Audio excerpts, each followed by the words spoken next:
I didn't really plan on 20. Hello, everyone. Thank you so much for coming in this super cold day to the Grolier. I'm Annalisa, and this is my first day interning at the Grolier, which is really exciting. And this is our second reading of 2025, which is really exciting. We ask you that you please silence your cell phones. And I'm going to be introducing Mark Pawlak. Dick Laurie was supposed to introduce him, but he's sick, so we're hoping he feels better. But I'll just introduce Mark.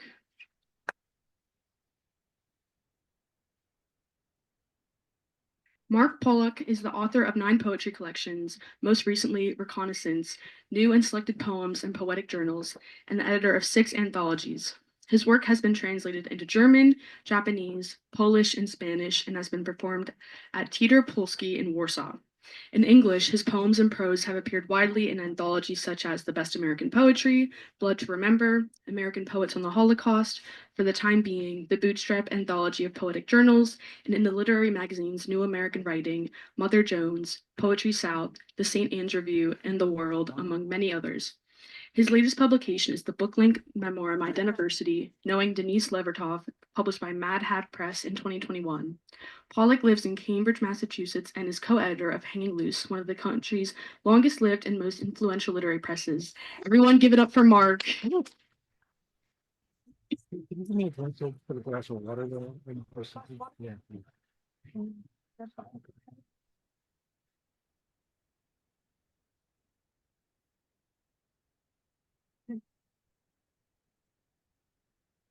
Thank you for that introduction. And thank you, James and the Grolier, for hosting us tonight. This is really a wonderful gathering of many familiar faces. And I'm really excited to be reading with Indran and Joan, who are 2 of my very favorite poets and dear friends. Thank you. So I think I'll mostly read, is this liking okay? Yeah, you might just bring it up a little bit more closer. Okay. I'm going to primarily read from this new book, Away, Away, but I'm not going to read from the text because my eyesight has gotten to the point where I can barely read text anymore. So I had to print all the poems I'm going to read out in 16-point text so I can actually read them. Yeah. Good. So I thought I'd start out with some poems that are seasonal. We had the Wolf Moon was just the full moon just the other night. There's a series of 13 moons that I wrote in this book, and they're kind of interior meditations. I think the whole book is in interesting ways influenced by the pandemic. I think it really made me become much more interior, and a lot of it is kind of looking out windows from my house, and kind of meditative in a way. So I'll read 2 of these brief moon sequences. Wolf Moon, frigid but sunny morning, fence posts, ice glazed tops glinting, garden faucet icicle, one crystal droplet at the tip, refracted sunlight. Indoors, paper whites line a windowsill. Outside, snowflakes hang in air. Our paper whites are almost ready to bloom, Renee. Snow moon. White narcissus brighten winter dark rooms, but their scent offensive. Dull pewter afternoons, leafless tree crown above snow-dusted rooftops, snares a pale moon. Northern cardinal, clinging belly up beneath the suet basket, crimson exclamation. And if you remember last winter, we had this unseasonable thaw in February, so you can look forward to that. But it was quickly followed by the coldest weather of the season. And so I wrote this. It's called Winter Diptych. Wait, I'm sorry. I'm so sorry to interrupt. People are asking if you could step a little closer to the microphone so they can hear you better. Winter Diptych. Panel 1. Imperfect snowdrops. I'm sorry. Impatient snowdrops. Premature crocuses. Permit me to warn you against this unseasonably warm February day. Panel 2. Coldest day of the year, -8 overnight, with wind chill -30. Red Sox equipment van has departed for Florida, 1,400-mile road trip. Thoughts turn to mothers in beach chairs at surf's edge, children with shovels and pails. Colorful umbrellas planted in a circle, scantily clad girls apply sunscreen, boys toss footballs back and forth, bare chests rippling six-packs. Man prone on blanket, bald, well-tanned, radio beside him, Sunday doubleheader. Look forward to that.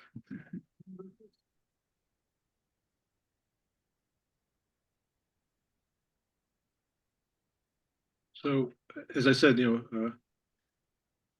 book is kind of pandemic and COVID haunted in certain ways. And my poetics, I guess, come out of the objectivists. Charles Reznikoff and Lorraine Niedecker were the two big influences for me, really. And I loved it. Reznikoff was once asked to describe his poetics, and he referred to a Sung Dynasty, 10th century Sung Dynasty Chinese poet who said the following: the poet presents the thing in order to convey the feeling. He should be precise about the thing and reticent about the feeling. So this is called Lockdown Diary. And of course, I'm thinking forward to next week's inauguration and remembering what a disaster the last time he was in office were. Lockdown Diary. Getting great reviews finally for how well we're handling the pandemic. City Park at lunchtime, empty.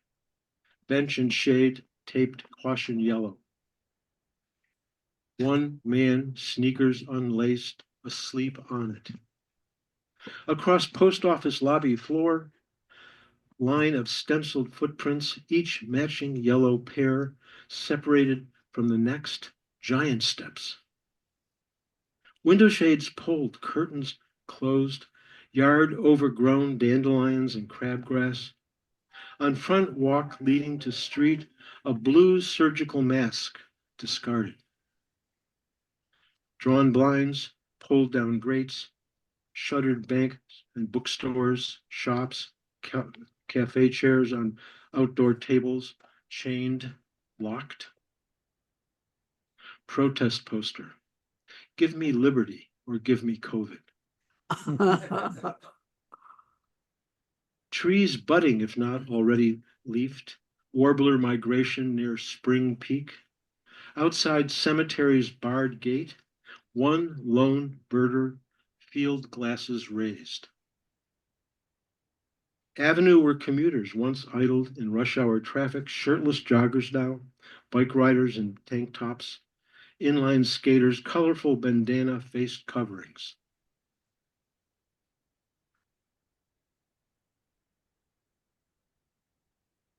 Fashion statements, bearded mountain men, gray hair tied back in ponytails. Women, parted dark hair, skunk striped. Riverside path detritus, cigarette butts, empty vodka nips, crushed plastic water bottle, used condom, surgical glove, torn. Along the bank, geese and goslings foraging, gliding downstream, two pairs of swans. Strolling the path, a masked couple, gloved hand in gloved hand. Hmm. Protest poster. Jesus is my vaccine. City Square all but vacant. No cops patrolling. Panhandlers lacking clients congregate on the Unitarian Church steps. Handing a bottle around, hobo jamboree. Drive up communicant, head tilted back. Out open window, eyes lowered, receiving sacrament from priest. Gloved, white coveralls head to toe. Solemnly climbing church steps, golden retriever in the lead, two men and a woman, all dressed in black, bearing polished metal urn. Protest poster, I want a haircut.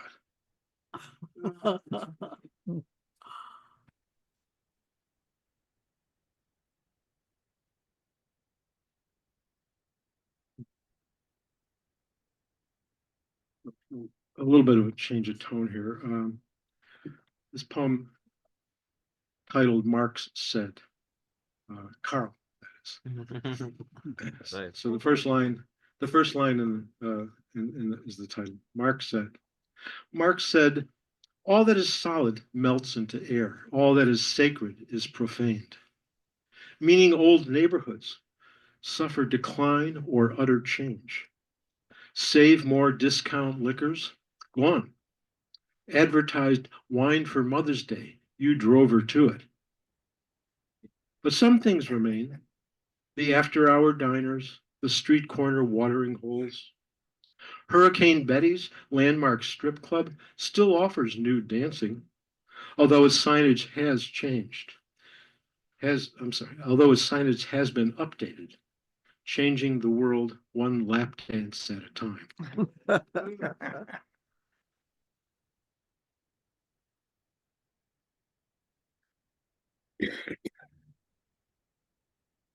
I have a toddler granddaughter who lives in Providence, and she often has her parents FaceTime my wife and I to when she doesn't get to see us frequently enough.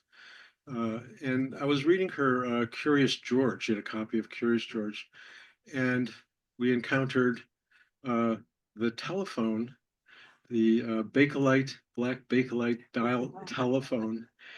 And she said, "What's that?" And I struggled to explain. And so that's sort of a way of prefacing this poem, which I wrote for her just before, I dedicated to her just before she was born, thinking that her birthday might coincide with mine. So it's called Birthday. And it has an epigraph from J.P. Hartley's novel, The Go-Between. The past is another country. Birthday. This day next year, I will have lived 3/4 of a century. I remember my babcia, Saturday shopping trips to the Polish market. She points to a chicken in the cage, and the man in the blood-stained apron grabs the squawking hen, disappears out back, returns to hand her the still warm plucked bird, wrapped in butcher paper. Sunday's dinner. Sing-song calls announced rag pickers and knife sharpeners with push carts. Sauerkraut and pickles ferment in basement tubs. Pitted peaches swim in sealed ball jars. Spinach, peas, and spaghetti come in a can. Dessert is lime green jello mold studded with fruit and jiggling on a plate. Mom hems pants, darns socks. Dad shears hair. I wear hand-me-downs from cousins. Weddings, birthdays, and first communions are black and white images with scalloped borders created by a camera, square box covered with faux leather. Clunky black Bakelite telephones, circular dials, area codes, forget it. Inside a lacquered wooden console powered by vacuum tubes with glowing filaments, there's a small tinted window, Chuck, Greg, and I peer through it to watch Howdy Doody, Captain Kangaroo, and Kukla Fran, and of course Ollie. Roller skates? 4 wheels with ball bearings strapped to our shoes, or nailed to the bottom of wooden crates. They do double duty as scooters. 1-speed bicycles have balloon tires. Want to stop? Back pedal with a firm, swift stroke. City of Buffalo borderlands are chest-high grass and brush fields, with flourishing crabapple trees where we scare up pheasants, snare rabbits, and barehanded capture turtles and grasshoppers. Hot summer afternoons, we cool off in deep ponds and meandering creeks, or jigger for bullheads in the shade of elms. Where have we been all day? Mom doesn't ask. We don't say. Dads keep their tools in war surplus ammo boxes. Artillery shell casings serve as umbrella stands. They savor local beers, Genesee, Iroquois, Utica Club, Carling's Black Label, from tall ceramic steins or thick glass shoopers. My dad keeps his shooper in the kitchen fridge. They drive second-hand Chevys or Fords. Our dad always has his head under the hood to keep our winged Fairlane running.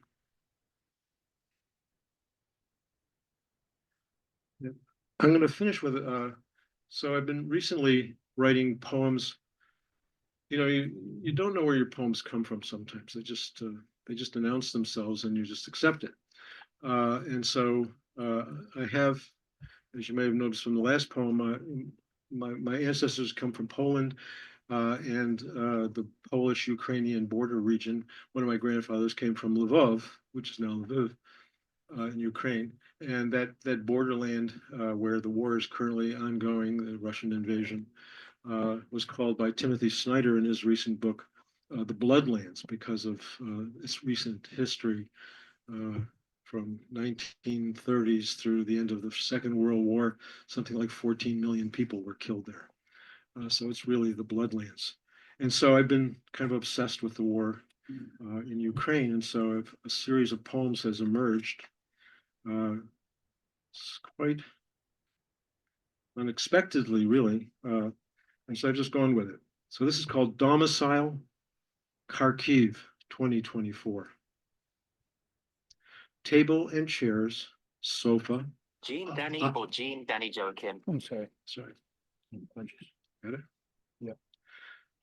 Table and chairs, sofa, ottoman, mattress, wardrobe, bureau, family photos, garish wallpaper, ceiling, 4 walls. Table smashed, chairs snapped matchsticks, sofa, ottoman, mattress smoldering, wardrobe disemboweled, bureau toppled, wallpaper, shrapnel-pocked ceiling gaping, 4th wall sheared away. Stage set for a tragedy awaiting playwright. Title, Domicile. Enter woman in babushka with broom, sweeps wood, splinters, crockery fragments, glass shards, masonry, chips into neat piles. Bends to see smiling faces, charred photos. And the last line I'll read, this is called Duty, from the same region. And it has an epigraph from Keith Wilson, who's a poet I knew back in the day, who was in the Graves Registry during the Korean War, which is a unit of the army that collects dead bodies and tries to identify them. The bodies are all buried now or rotted where they lay. That's the epigraph. Duty. He ventures into battlefields, moonlit nights, rainy days, fog shrouds. He ventures into battlefields to retrieve bodies. We must remember that even the dead have rights, he says. Enemy soldiers covered with frost, enemy soldiers in fields pocked with craters, Enemy soldiers sprawled on blasted tanks, stinking corpses stacked up in trenches, those in winter uniform top of the pile, those in summer camo underneath. It's important for me, he says, to bring them all home, even his enemies. No Christmas truce this war. No hugs exchanged in fellowship. No brandy traded for schnapps. Here the transactions are in corpses, their countrymen for his. Solace for grieving mothers, solace for weeping wives. We are humans, he says. We must remain human. Oh, bravo.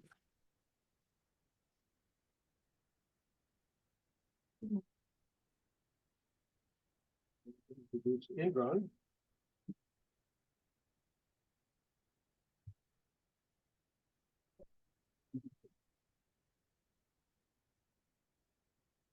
So both Indran and Joan are hanging loose authors, which I'm really proud of. And yesterday, the newest issue of Hanging Loose arrived on my doorstep. So just came out. And for those who don't know the history of Hanging Loose, I brought a copy of issue number 15. So this is issue number 116.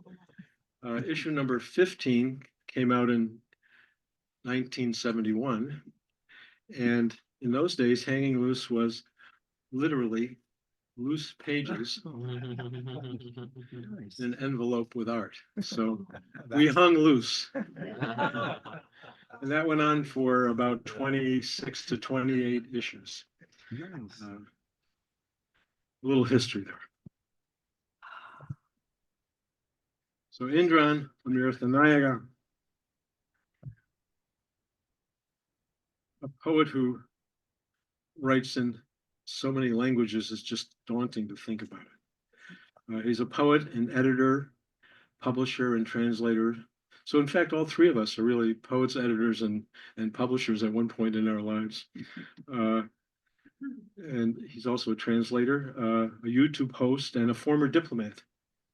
For 30 years, he worked in his adoptive country, the US. He's from Sri Lanka originally, for the State Department. And he was stationed in various places, Africa, Asia, Europe, North and South America. Indran produced a world record in 2020, publishing 3 poetry collections written in 3 different languages. Oh, wow. He writes in English, Spanish, French, Portuguese, and Haitian Creole. Try to match that. Indran says that he believes poetry makes things happen.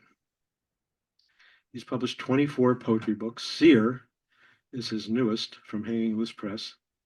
I won't list all his titles, but I will list his Hanging Loose titles. The Elephants of Reckoning was his first book, and it won the Paterson Poetry Prize, followed by the Splintered Face Tsunami Poems. And then the Migrant States came out in 2020, 2021? 2020. So Indran Amirthanayagam.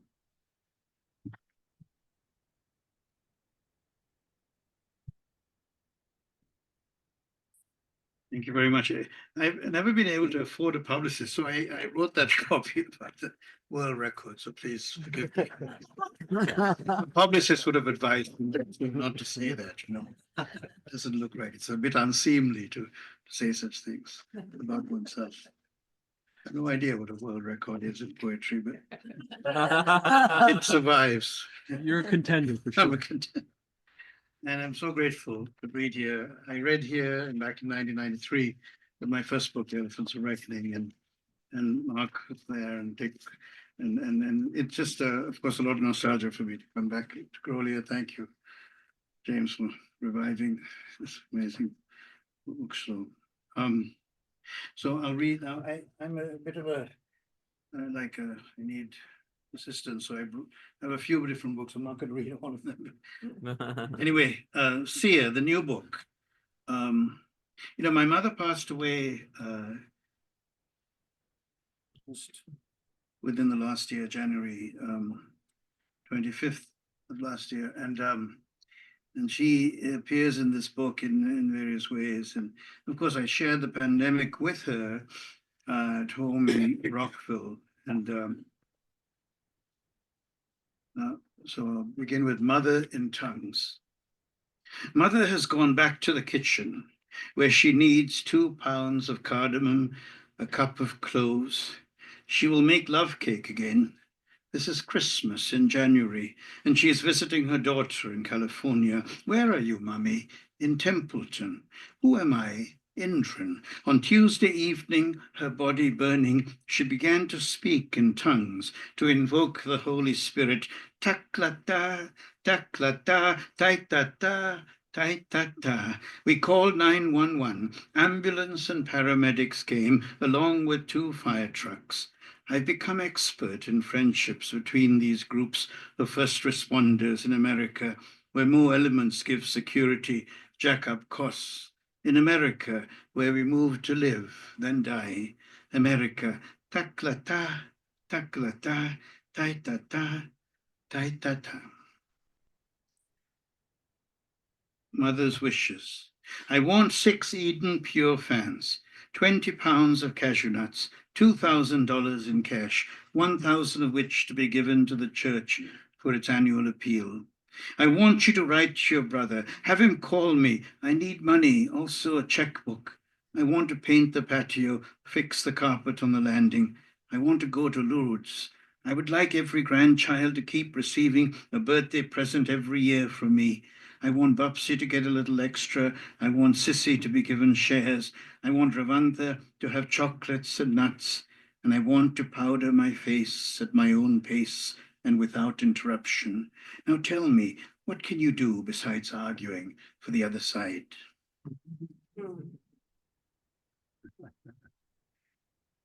I'm pleading. Do you realize that for every hour and day you do not reply, I turn to the screen and write and write? You complain I've gone mad composing 4, 5, a half dozen poems after dawn breaks and the light reveals.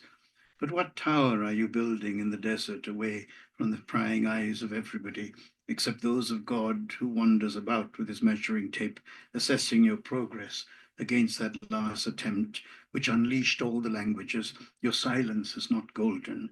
I am at a loss thinking without recourse of my mother, who is brushing her tongue until it bleeds, although at least she listens to my scream. Exercise, read, engage your mind. You and I, Mother, will beat this amnesia. This is our special gift, to stop the decline, to write, even if nobody replies. I think it was the copies of this, well, his book are here, and I have copies of other books. I also released this year this book, The Runner's Almanac, and I wanted to read 2 poems from here.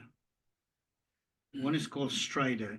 You know, the runner runs in my dreams, runs in real life, and I follow the runner. The runner is a sort of a metaphor, not named, it's not a, but it's the inspiration. And my daughter did the cover of this book, and I'm so glad to salute her here, Lola. Strider. Keenness of feeling, desire to speak overwhelming, as I search for the right form to express overflowing need to banish sleep, wake up running, dancing to Graceland, Aqualung, Lola, Yellow Submarine, and to you on the trail, sauntering in my sleep, then trilling in morning, bird song, sporting rabbit ears, keen for the almost silent step of the photographer before dashing off into the brush. Fawning deer, surprised by the spring, drinking, woodpecker even stopping its relentless eating just for a minute as you run by, as you run this poem into a state of atonement, of salvation, of bliss at the miracle of life, popping out from the dark, tangled interstices of melancholy where my heart had foundered until you whistle by, striding.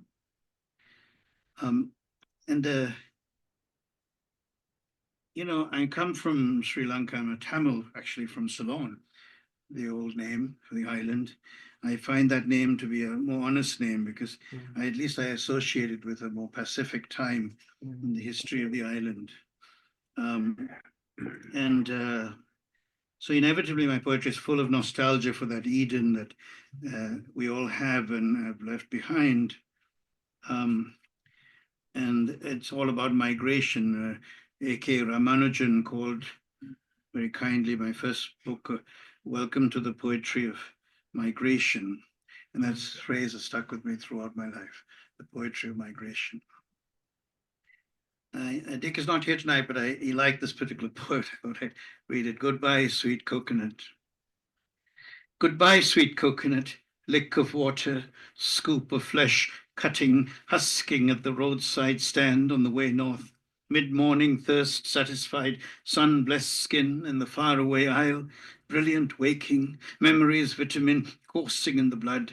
I love you, though I cannot touch or eat you. I love you, but I will go on with my day to day, sweet coconut, seeking new water, new sun, recognizing once and for all that I cannot replace you, my sweet sap, up and down the tree, into the pot, toddy.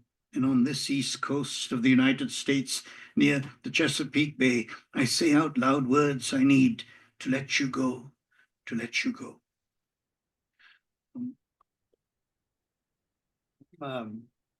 So talking of the poetry of migration, I wrote this book some years ago, Uncivil War, after the war ended, the Civil War, which was an uncivil war, like all these, war is a misnomer, really. Anyway, Uncivil War. And it's a sort of 200-page book of poetry about that conflict in Sri Lanka. But one of the last poems in the book, a very short poem, is typical of the sort of universal result of war. Ready to move. We are Mayans, we are Tamils, we are Armenians, we are Germans who lived once in Poland. We are Burkinabes stuck in Abidjan, Somalians in Maine and Massachusetts. We are witnesses to the only truth worth repeating. Have a bag of essentials, holy book, toothbrush, a fresh set of clothes, ready to put on your back when historical conditions change suddenly.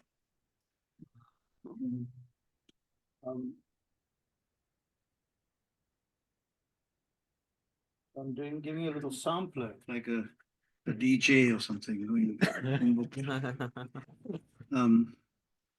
This is a very rare book. It's called Coconuts on Mars. It was published in India in 2019. And so you see, coconuts have been on my mind.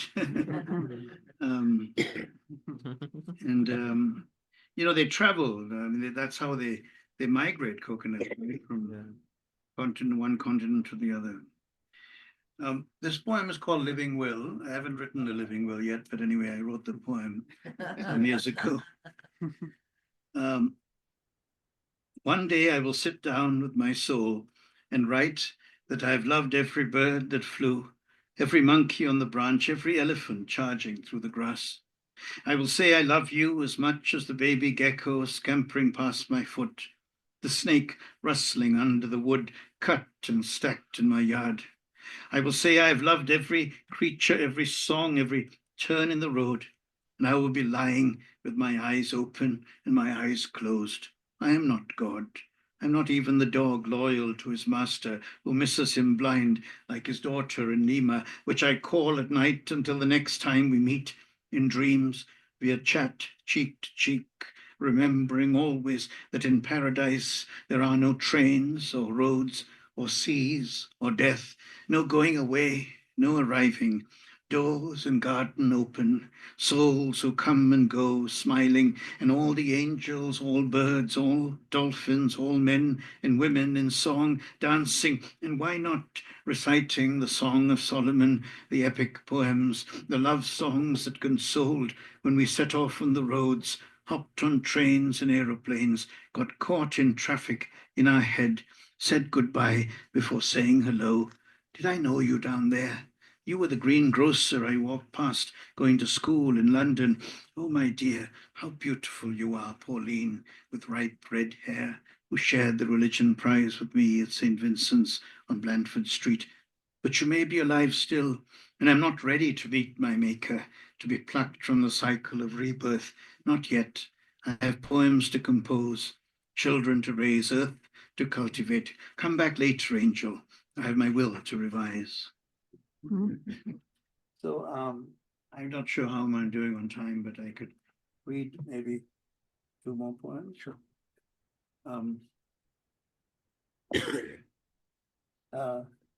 Pablo Medina is in the audience. Thank you for coming. And of course, I connect very much to Spanish as well as English. I learned the language when I went to Mexico. When I went to Buenos Aires in 1994. And I've been writing in Spanish ever since 1999. So I'm sort of about 20 odd in Spanish, you know. Anyway, the very last poem in this book, Blue Window, Ventana Azul, has a football or soccer metaphor. I'll read the Spanish and then the English and then finish with one more poem. Esperando el segundo tiempo. Sí, es solo un juego y depende de un hombre árbitro. Y los hinchas vienen de la casa cuyo equipo anfitrión tiene el respaldo. Es una droga. Hay decisiones erróneas, malditas, y finalmente es la tristeza de ver a un equipo defenestrado jugar el resto del partido. Espera, todavía y siempre tendremos el segundo tiempo. Waiting for the second half. Yes, it's only a game and depends on a human referee, and the fans cheer for the team with the home field advantage. It's a drug. There are bad, cursed calls, and finally the sadness of seeing a team reduced in number play out the rest of the game. Wait, now and always, we will have the second half. And so I'm a poet of the second half, okay? And we are facing a second half beyond January 20th. So let's have some hope that we can get to the second half. So I'll finish with a poem from memory. It's called You Must Love. You must love the land when you leave to build your house on the sea. Love what's lost, the mango tree burning in the garden, the curious noose of the familiar coat of arms. Love the ball turning strong, spinning in a dark, faraway land. Love the tongue you'll never again speak, that wrapped you and bled you and dried up some every day on the other side of the sea. Thank you so much, Mark. Thank you.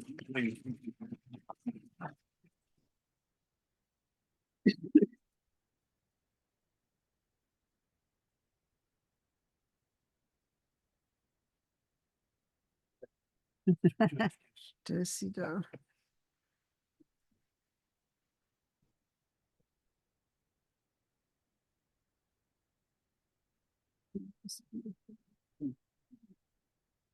So lovely to be here. And I call this the Temple of Poetry. And it's just a wonderful place to be. Well, it's my great pleasure to introduce Joan Larkin, who has published 6 collections of poems. Old Stranger, her latest, is sadly from the Alice James Press, the competing press. We won't say you won't be into this stuff. It's a terrific press. Actually, one of our founding editors, Ron Schreiber, was one of the founders of Alice James. So he was involved in both Hanging Loose and Alice James Press. And a really strong, powerful press. So good for you.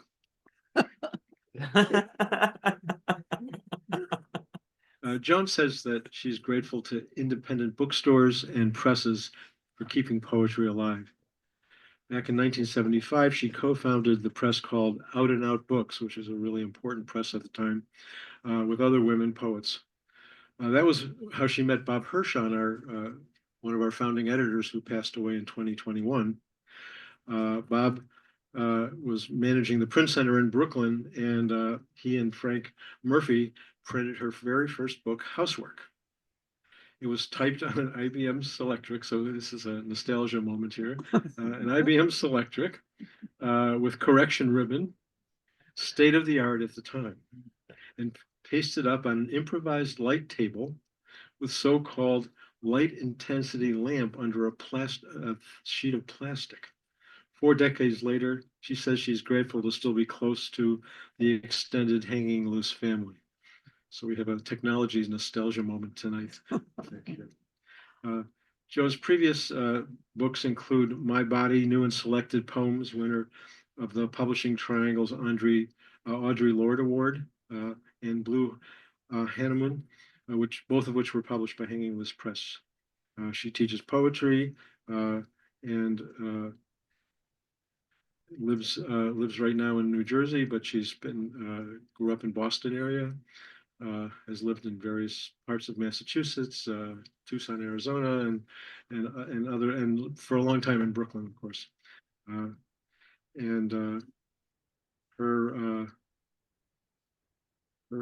other book, she's got several awards, not to say the least, important awards. The Amazon Poetry and Gay and Lesbian Poetry in Our Time Award, and the Lambda Award and the NEA Award, and the Shelley Memorial Award from the Poetry Society of America. One of my very favorite poets, Joan Larkin. Oh, thank you.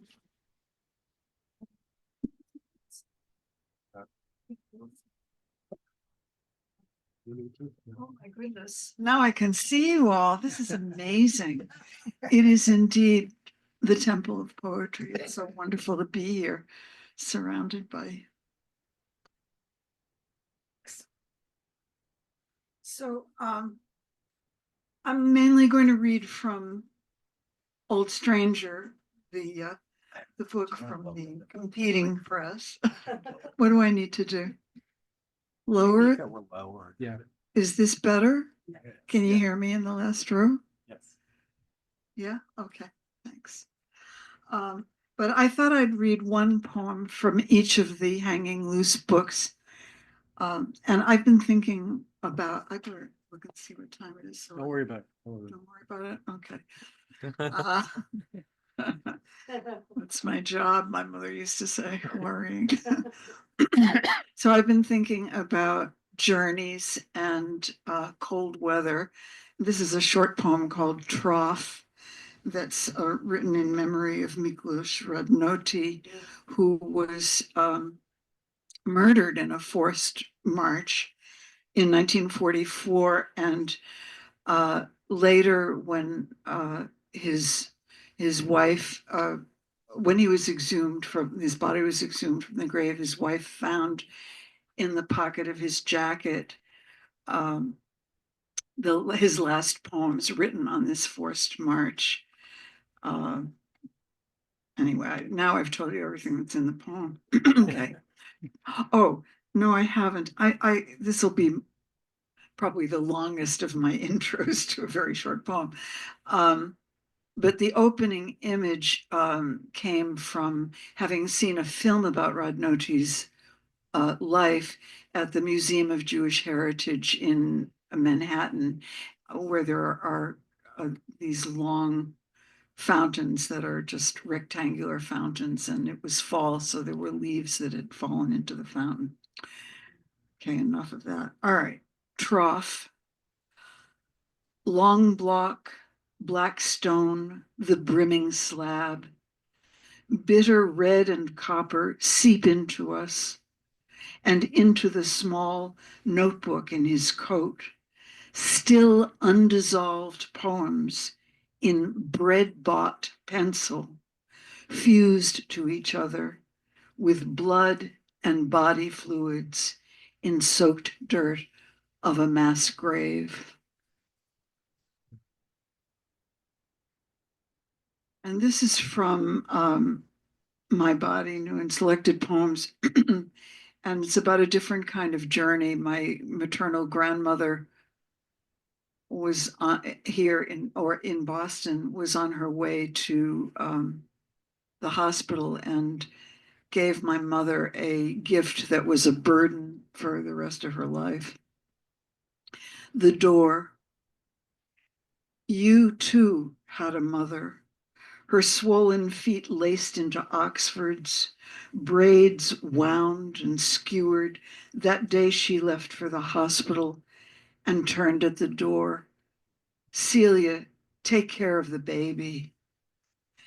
Too late to ask if you knew women's trouble was code for hysterectomy. Too late to ask how you cooled your brother's burning and how she knew he was dead before they told her. I too know dread in the flesh, how you had to shut the door to a room her screams couldn't enter. You are inside me now, as inside you, your mother, your shame belly born from hers, my grief lungs from yours, eyes of no mercy.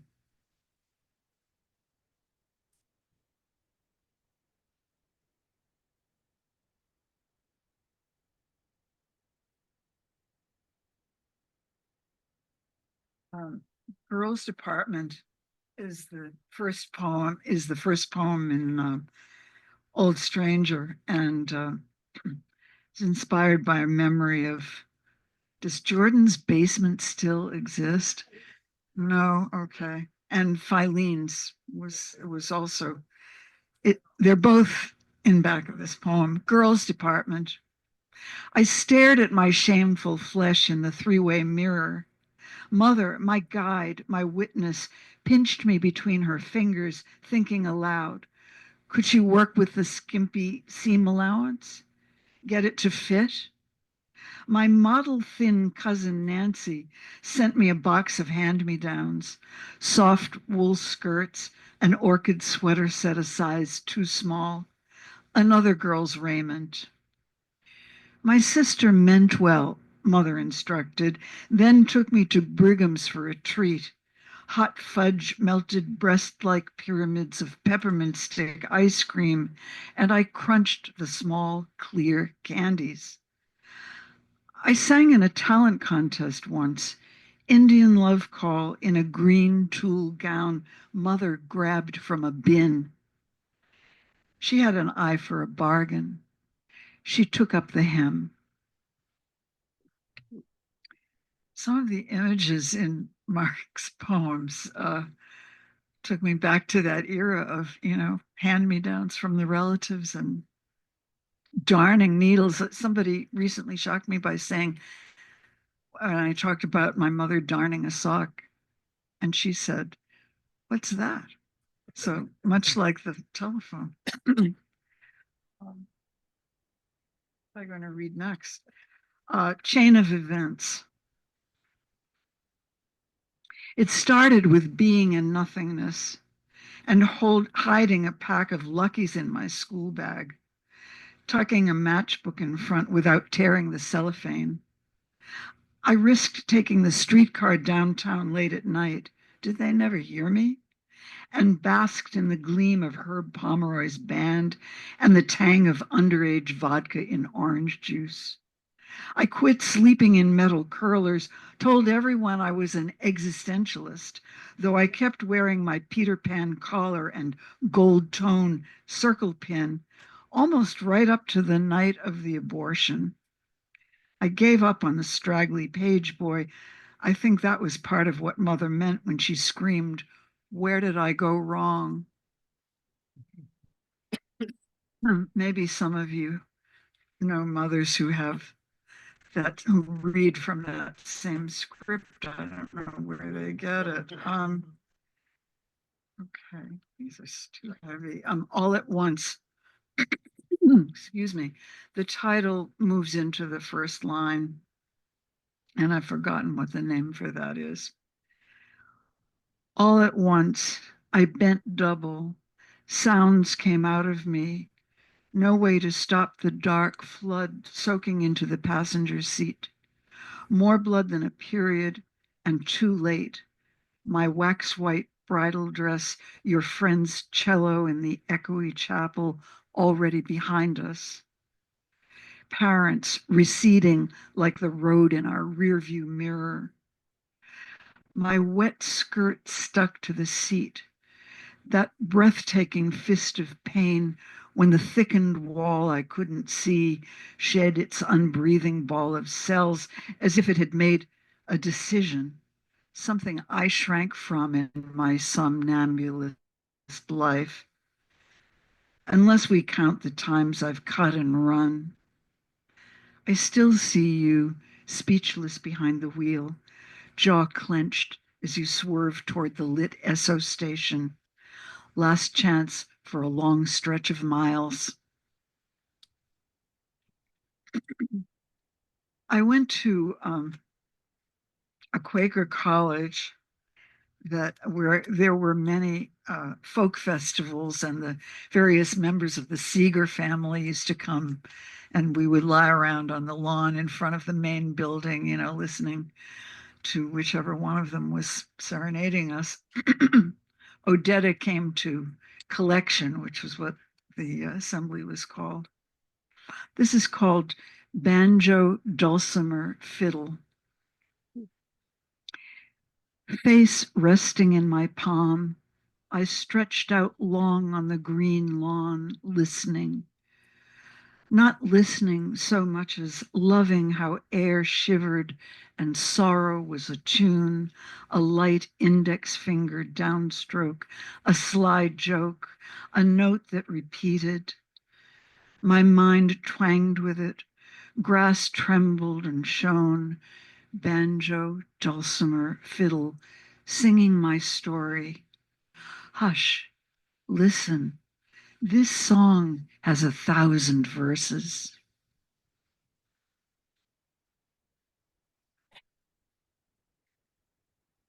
Well, while I'm deciding what the next poem is going to be, I should have started by thanking the Grolier, thanking James, thanking new intern, and thanking Mark and Indran for their gorgeous readings, and all of you for coming out on a cold winter night. So this is the title poem, Old Stranger. And it's really funny how, you know, people have lots of ideas about what the phrase old stranger means. And I've read some very astonishing things about what people think the poem and the book are about, things I never thought of. The main character in this poem is a carbon steel knife that I use every single day of my life. You know, you can sharpen them to the thinness of a razor, and beats stainless steel hands down. Old stranger. When my lost carbon steel knife turned up as if it had never left the drawer, dark haft, trio of nickel silver rivets like moons of Pluto, thin blade stained as before, I breathed, spoke to the empty room, reached for the old stranger, touched its whetted edge. Alive, it could change tomatoes to glistening discs, basil to little hills, draw blood from meat. It raked joy onto my plate, while the gauze that wrapped my cut reddened.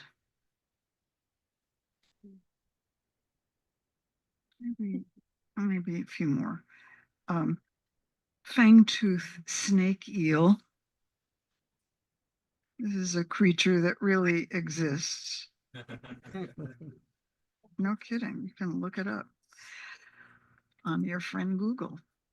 A fangtooth snake eel is her own shadow, a thick, dark ribbon of useful slime who waits under cover in her mud-soft burrow, showing nothing but her long, flat head, small eyes set low, tongue a fleshly lure she waggles worm-like to invite the hungry, small swimmer to enter. A second's regret as he sees her face too late, impaled, engulfed, her meal. She lives to make more fanged snake eel babies, freckled as she, streamlined, slippery, not your B-movie, she and her children of whom we know less than we do of the moon. And speaking of the unknown, I'm going to read at 24th and 10th, an intersection near the West Side Highway in Manhattan. I heard her over the seething river of cars, and her terrible soft whine willed me to turn back in the dark. She wore no sign. Neither of us spoke.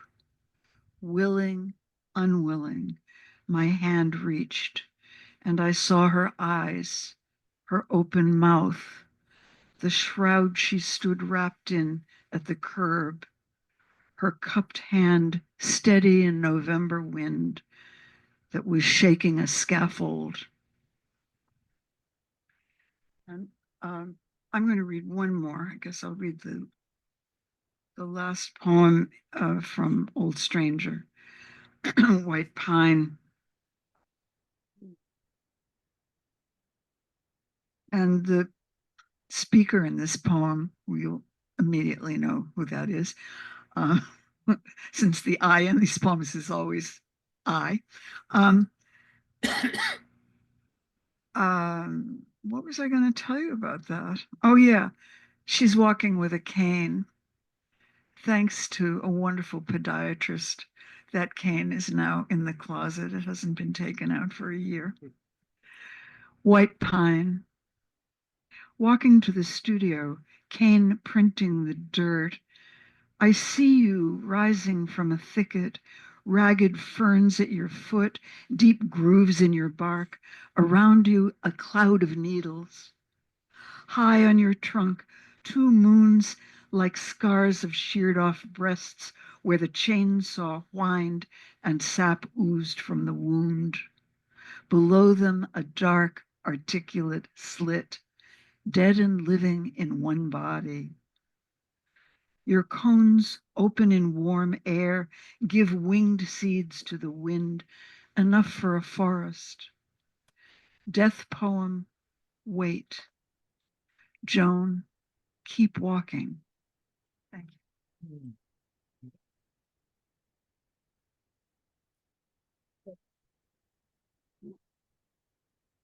Thank you all for joining us this evening. Let's give the poets another round of applause. He's welcome. We have some books for sale over here. Poets will be signing books. If everyone could please put your chairs up against one of the walls, I'd be very grateful. Thank you so much. Thank you. Your observation. Well, right back at you. Yeah. I mean, I, Share that. yeah. You tell your songs. We bet. When I can find the rich. You got it. You know, Yeah.